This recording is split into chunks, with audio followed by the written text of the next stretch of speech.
नमस्कार साथियों। अब हम बात करेंगे कि कल का हमारा बैंक निफ्टी का बाजार कैसा रहने वाला है। देखिए, बहुत अच्छी न्यूज आई है कि हमारा जो युद्ध है रुक गया। इसकी वजह से आज बाजार ने बहुत रिकवरी दिखाई, अच्छी खासी इसने रिकवरी की है। लगभग ये, अगर मैं बात करूं तो लगभग ये दो से 2.5% के करीब ये ऊपर नीचे हुआ है। ठीक है, तो अच्छा, हम बात करते हैं कि कल क्या हो सकता है। ठीक है, तो देखिए, ये जो जो भी मूव आया, ये सिर्फ और सिर्फ न्यूज की वजह से आया है, तो इसको हम ऐसे कंसीडर नहीं करेंगे कि कल भी ऊपर जाएगा। ठीक है, ओके। अब हम बात करेंगे कि ऑप्शन ट्रेडिंग के लिए हमारे पास क्या लेवल्स रहने वाले हैं। तो मैं 15 मिनट का ग्राफ लगा लेता हूं। ठीक है, अब मैंने देखा, वैसे आज का दिन वैसे दिख तो रहा है कि बहुत ऐसे था कि पैसा बन जाएगा, लेकिन अब वही बात है कि ये कैंडल है। ठीक है ना, अब इस कैंडल में हम 15 मिनट की बात करें तो हम जल्दी से घुस नहीं सकते। क्यों नहीं घुस सकते? क्योंकि अगर हम बहुत सेफ ट्रेडिंग करना चाहते हैं तो हमें भी पता है कि हम 15 मिनट का ब्रेकआउट का इंतजार करेंगे। ठीक है, तो ये तो वही हो गया कि हमें दिख तो रहा है कि ये आसान थी ट्रेड, लेकिन ये कोई आसान ट्रेड नहीं है। ठीक है ना, तो इस ट्रेड को तो मैं कंसिडर नहीं करूंगा। लेकिन लेकिन आज के दिन में एक ट्रेड आसान थी। वो सबसे आसान वाली ट्रेड ये थी कि जैसे ये 15 मिनट का ब्रेकआउट आया, ठीक है, जैसे ही हमें दिखा कि 15 मिनट का ब्रेकआउट आ रहा है, ठीक है ना, ये देखिए यहां पे 15 मिनट का ब्रेकआउट आया, तो यहां पे हम यहां पे एक एंट्री बना सकते थे। ठीक है, अब एंट्री बनाने के लिए हमें क्या करना पड़ेगा? हम जाएंगे 5 मिनट की फ्रेम में। अगर आप बहुत कम रिस्की ट्रेडर हो तो आपको 5 मिनट और 15 मिनट का टाइम फ्रेम फॉलो करना चाहिए। ठीक है, तो यहाँ पे एक अच्छा आपको मूवमेंट मिला। यहां से आप कम से कम आराम से, ज्यादा नहीं तो लगभग, ये कितने हो गए, 100 से 150 पॉइंट आप बना सकते थे। तो मैं मान के चलता हूं कि ये एक ट्रेड बहुत अच्छी थी। उसके बाद में बाजार ऊपर नीचे रहा, आगे इसने कोई भी ट्रेड का मौका नहीं दिया हमें। ठीक है, अब हम 5 मिनट का अगर इसमें कैसे, किस तरह से हमें अप्रोच करनी चाहिए। देखो, मैंने 5 साल का एक्सपीरियंस लिया हुआ है इस चीज में, तो मैं आपको बता रहा हूं कि आपको किस तरह से अप्रोच करनी चाहिए 5 मिनट के टाइम टाइम फ्रेम के अंदर। ठीक है, तो सबसे पहले हम बात करेंगे 5 मिनट के टाइम फ्रेम की। ठीक है,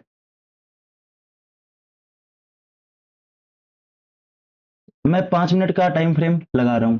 ठीक है, अब हमने देखा, देखिए, मैंने आपको ये लेवल बताया था कि ये एक लेवल इतनी आसान नहीं होता, क्योंकि शुरू में जब मार्केट खुलता है एकदम बहुत ऊपर नीचे आता है तो इतना भी नीचे मार भी जाता है। ठीक है ना, तो ये ट्रेड करना आसान नहीं थी, लेकिन एक चीज, ये ट्रेड आसान थी। देखो, एक बार ये ऊपर गया, ठीक है, हमें पता चल गया कि हाँ भाई ये लेवल ब्रेक हो रहा है। ठीक है ना, तो आपको ये 5 मिनट की कैंडल को पूरा होने देना है। कभी ऐसी चलती कैंडल में मत घुस जाना कि आप, ध्यान से देखो, ये कैंडल है ना, इसको आपको पहले पूरा होने देना था, फिर देखना था कि प्राइस एक्शन कहां बन रहा है। अब देखो, प्राइस एक्शन की बात करूं, देखो हमें पता चल गया कि 15 मिनट का लेवल टूट रहा है, टूट गया। ठीक है, हमने प्राइस एक्शन को देखा, उसके बाद में ये नीचे आया।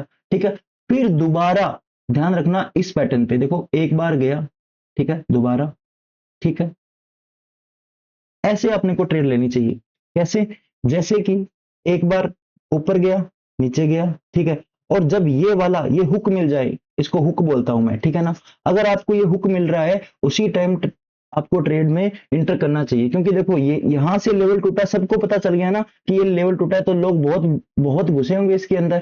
ठीक है, और उसके बाद में ये नीचे आ गया, इसने सारों का एसएल, क्योंकि ज्यादा से ज्यादा क्या कर सकते हैं हम, यहाँ एसएल लगा सकते हैं ना, सारों का एसएल खा लिया, क्योंकि जो ऑपरेटर है ना वो हमसे ज्यादा चालाक है। ठीक है, तो सब घुसे होंगे इस 15 मिनट के ब्रेकआउट को देखकर, फिर इसने एसएल खाया। उसके बाद जब इसने दोबारा लेवल को तोड़ा, उसके बाद में यहाँ कंफर्मेशन मिल गया, और ये एक बहुत अच्छी एंट्री थी।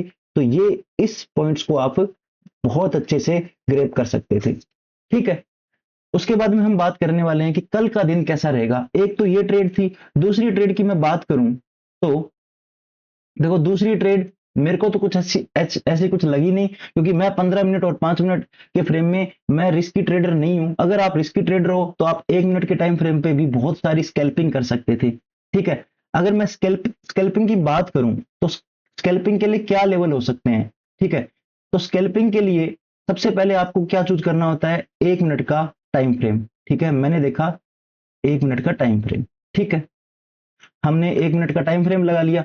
अब देखिए स्कैल्पिंग के लिए बहुत सारी ट्रेड होती हैं, लेकिन देखो रिस्क उतनी होती है, लेकिन रिवार्ड भी बहुत अच्छा होता है, दोनों ही चीजें हैं। जैसे मैं रिस्की ट्रेडर नहीं हूं, लेकिन अगर आप बहुत रिस्की ट्रेडर हो, देखो सबसे पहले आपको दिन मिला शुरू का, यहाँ पे आपको दिख गया कि भी 1 मिनट का बन रहा है, ठीक है, तो यहाँ पे आप घुस सकते थे, ये एक ट्रेड कैप्चर कर सकते थे, लगभग 100 पॉइंट कर लिया आपने, ठीक है। उसके बाद की बात करूं मैं, ठीक है, उसके बाद आपने यहाँ किया, उसके बाद आपको देखना था कि ये क्या इस हाई को पार कर रहा है, देखो यहाँ से पार किया, यहाँ से 15 से 20 पॉइंट आपके पास फिर बन जाते। स्कैल्पिंग में हमेशा आपको ये ध्यान रखना है कि आपको 15 से 20 पॉइंट ही जाना है। अगर आप अच्छे ट्रेडर बनना चाहते हो तो आपको, अगर आपका 15 पॉइंट का लॉस है ना, तो बस आप कोशिश करिए कि आपको 30 पॉइंट मिले, बस इससे ज्यादा नहीं मिलने चाहिए। 1:2 मिनिमम होना चाहिए। कभी कभी आपको 15 के 50 भी मिल जाएंगे, लेकिन आपको एक बात याद रखना है, स्टॉप लॉस हमेशा लगाना है, बिकॉज स्टॉप लॉस बहुत जरूरी है, ठीक है ना। बहुत सारे ट्रेडर सोचते हैं कि हमने तो लगाया था, हमारा हिट हो गया। स्कैल्पिंग में सबसे ज्यादा इंपॉर्टेंट ये है स्टॉप लॉस, और आपको ना स्टॉप लॉस भी हमेशा सिस्टम में इंटर करना है, ठीक है ना। देखो एक ट्रेड ये होगी। दूसरी ट्रेड की बात करूं तो स्कैल्पिंग के लिए बहुत सारा दिन अच्छा था आज का, क्योंकि हमें दिख रहा था कि बार बार ऊपर जा रहा है और ऊपर ही रहने वाला है, ठीक है। तो आगे बात करूं तो स्कैल्पिंग के लिए उसके बाद में तो बाजार बस एक ही रेंज में चलता रहा, ठीक है ना। अब देखो ये एक अच्छी ट्रेड थी। अब वही है, कहने को तो कुछ भी अच्छी हो जाती है, लेकिन अगर आपने 1 से 2 ट्रेड बना ली तो उसके बाद में आपको जरूरत नहीं। अब मैं बात करूं इस ट्रेड की, देखो अगर यहाँ पे कोई घुसा होगा, है ना, उसका तो स्टॉप लॉस पक्का हिट हुआ होगा ना, क्योंकि देखो अगर वो उसने देखा होगा कि लेवल्स क्या हो रहे हैं, उसने देखा होगा ये हाई को क्रॉस कर रहा है, तो वो यहाँ घुस गया, उसका स्टॉप लॉस यहाँ पे लग गया, ठीक है। तो बाजार ऐसे ही चलता है, ठीक है। मैं उम्मीद करता हूं कि आपको समझ में आया होगा। अब हम बात करते हैं कि कल का दिन हमारा कैसे रहने वाला है, ठीक है। अब कल के दिन की बात करने से पहले मैं आपको एक ही बात कहूंगा, आप मेरे चैनल को सब्सक्राइब जरूर कर लीजिएगा। मैं आपको रोज यहाँ पे अच्छे अच्छे स्टॉक की एनालिसिस करूंगा, और रोज आपको ऑप्शन ट्रेडिंग के बारे में बताऊंगा, और रोज आपको बैंक निफ्टी का एनालिसिस दूंगा, ठीक है। तो सबसे पहले हम बात करेंगे कल का दिन। तो कल के दिन के लिए मैं लगाता हूं 15 मिनट का ग्राफ, ठीक है। मैंने लगाया कल के दिन ऑप्शन ट्रेडिंग के लिए 15 मिनट का ग्राफ, ठीक है। अब देखिए, अगर मैं एक चीज देखूं कि आज आज जो हमारा आज हमें क्लोजिंग कहां मिली है, ठीक है। अगर आज की बात करूं तो आज हमारी क्लोजिंग आई है लगभग कितने पे आई है, देखो हमारी क्लोजिंग आई है 55,411 पे, ठीक है। अगर अब आपको कल को एक चीज देखनी है, आज जो भी ये मूवमेंट आ रहे हैं, इंपल्सिव मूव आ रहे हैं ना, आपको एक बात का याद रखना है, ये सिर्फ इस वजह से आए हैं क्योंकि युद्ध रुक गया है पाकिस्तान का, ठीक है ना। उसकी वजह से बाजार में अचानक से तेजी आई है, क्योंकि रोज गिर रहा था बाजार, ठीक है। तो इस बात का ध्यान रखना है, इसको आपको ये एकदम ये नहीं सोचना कि ये असली मूव है, इसको फेक मूव मान के चलना है। कैसे? अगर कल के दिन अगर आपको बाइंग साइड में कोई पोजीशन बनानी है, तो सबसे पहले आप क्या करोगे, आप अगर आपको बाइंग साइड में बनानी है तो 55,000, अगर आपको सेफ जाना है, आप सेफ ट्रेडर हो, तो आप 55,700 के ऊपर बनाओगे, क्योंकि इसके बाद में सीधा टारगेट अपना आपका कितना है। सबसे देखो, सबसे पहली आपकी एंट्री बता रहा हूं मैं आपको कल के दिन की। आप क्या करोगे, 15 मिनट का आपने लगाया, आपको दिख गया, और एंटर कैसे करना है आपको, स्टॉप लॉस कैसे लगाने हैं, वो लगाने हैं आपको 5 मिनट के हिसाब से, ठीक है। तो आपका जो टारगेट रहने वाला है, देखो यहाँ पे आज का क्लोजिंग रहा हुआ है, ठीक है। तो 55,700 है लेवल, 703 मान लीजिए या 710 मान लीजिए, इसके ऊपर आपको बाइंग पोजीशन बना ली है। और ये बाइंग पोजीशन अगर आप बना रहे हो तो आप कम लोट में ट्रेड करना।